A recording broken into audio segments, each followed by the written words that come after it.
Welcome back, Mongo Fix. You remember Gray Mower? Remember we did a tire swap. It's still holding good air. Very nice. And then we did fix a flat, and surprisingly, fix a flat, it's still holding. So whatever little bit got in there, it must work. So that's pretty cool. But Mongo decided he got too many mowers, so we're gonna make a race mower. Do some pulley swapping, finally fix that super leaky engine. Because nothing says you pure redneck than having a super fast lawnmower. Of course, we'll take deck off and it won't cut grass anymore, but still, it'll be fun. So this mower deck, not original. Of course, Mongo do like Mongo do and swap it out for a bigger one. Originally, a 38-inch deck. Now I think it's 42. Can't remember. This mower's been a good mower for Mongo for many years. So I just can't see scrapping, so we'll turn her into something fun. Just gonna get rid of all the deck stuff. All the controls, everything.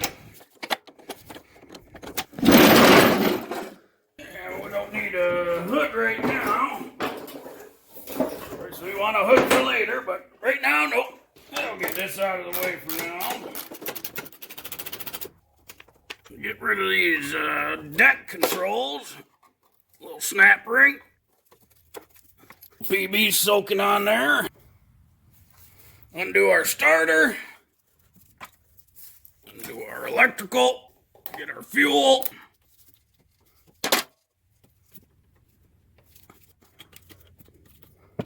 Now this engine's so old that it doesn't have engine case bolts. It's got bolts and nuts. Well, a little 5/8 bolt, and we get the crank pulley out.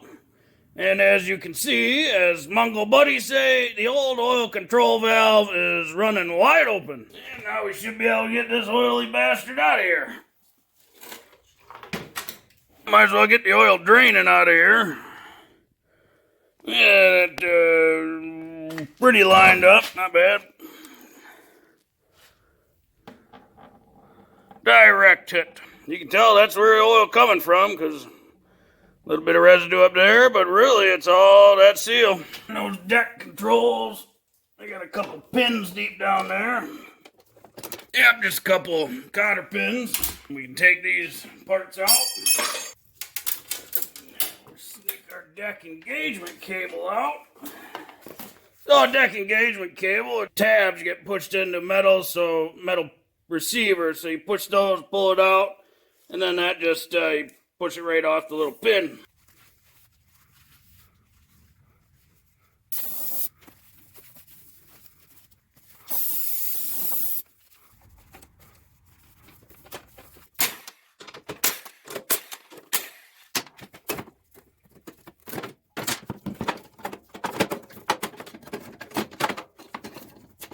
Well, we let it drain all night.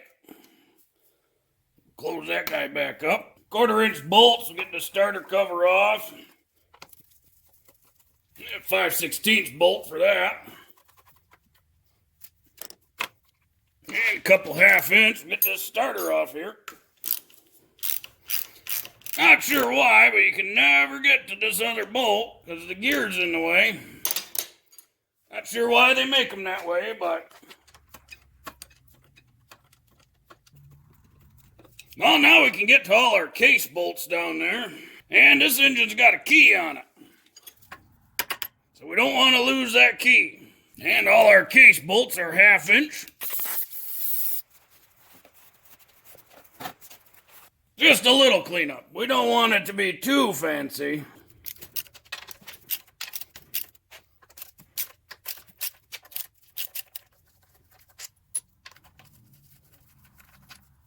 Now there's usually a couple dowels in there.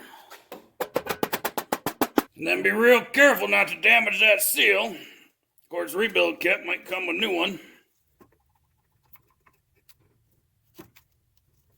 Don't see too many shiny metal broken pieces, so that's a good sign. So what are we looking at in here? Well, we got the crankshaft. This big thing here. This counterweight.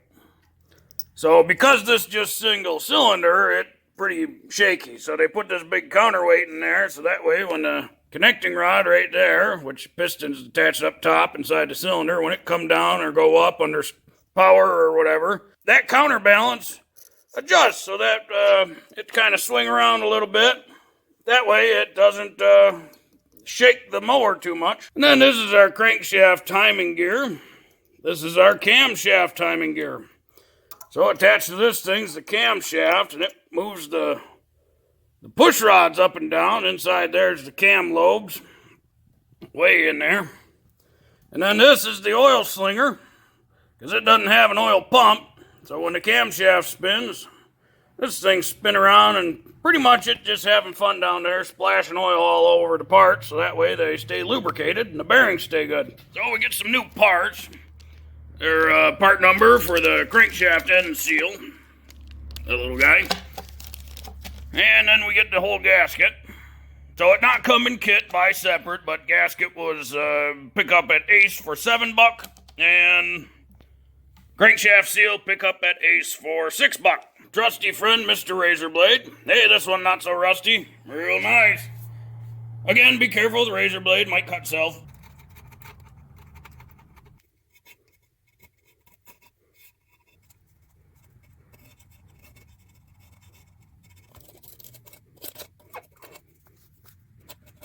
Get that seal out of there while we can, so that seal not push all the way in. And you want to make sure to drive it down to about same depth. Sometimes these can be a little bugger to get out. And be sure to size that up to your new one. Make sure it right size and everything. The little cup with the spring, that go towards the oil. So if you push it all the way down, it won't sit right, and it won't allow oil in there for the seal to actually seal. Mongo always like use a nice little piece of wood, press it in with, that way it go nice and straight. 34 millimeter socket, pretty good size up. It's slightly smaller because it got to go in just a little bit, but it wide enough to where it push on the strong part of seal. That about where the other one was, just a little bit down. And there's still gap underneath for oil to get in. That part number for gasket. Make sure it got right holes and right locations and everything. Now we take some high-tack gasket sealant. So we get gasket all set up. It sit on dowel pins real nice. Make sure everything line up good. We clean that surface real good. Oh, it should probably clean this real good. One part that real tricky with this oil slinger, it just hang on camshaft like that. You know, it come off real easy. It hang on to camshaft. And down here, this little thing that stick out, it ride right on that. Right on that part. And then this little detent inside, it rests right there. And this little half moon shaped thing, it slide in all the way against there. So it's a little tricky to line all that up while you slide casing. But be sure you don't put any other way. If it go any other way, then it not work right, and engine will break.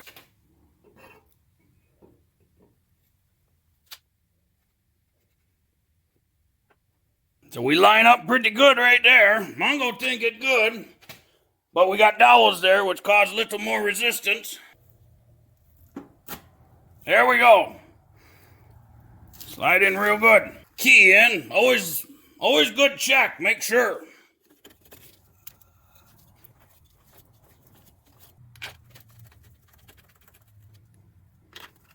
So be sure when you look up all parts, right? You got the model number is 252707, then a type, then a code. So need to torque all these case bolts, and depending on the model series and whatnot, they might be all sorts of different torques. These ones though, 140 inch pounds. That's inch pounds. So the little baby, it's only like 11 or 12 foot pounds or something, but be sure to torque correct. Otherwise, seal and stuff will leak.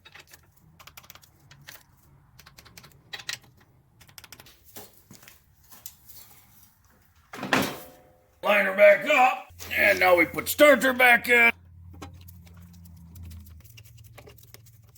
Slide our dipstick back in. Get a little cover on.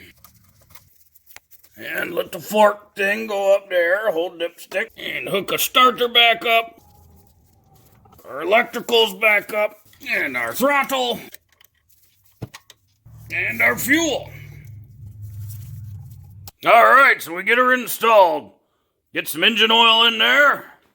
We'll run around and check for leaks around that case seal, see if anything happened. But so far, so good. New case seal, new crankshaft seal. Well, let's fire her up, see if she starts.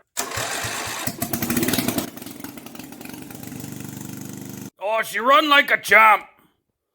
Just purring like a kitten, roaring like a tiger, whatever you want to call it. But hopefully this video will help you if you ever have to replace case seal on one of these single-cylinder Briggs and Strattons. Be sure to join Mongo Fix for part 2. That's where we mess with the pulleys, you know. We get back here and swap that big giant monstrosity out for something super tiny. You know, see how fast we can get this thing going, right? If you like this video, be sure to like this video. If you like this video and other videos from Mongo Fix, be sure to subscribe. Mongo always working on all sorts of stuff. Mongo, thank you.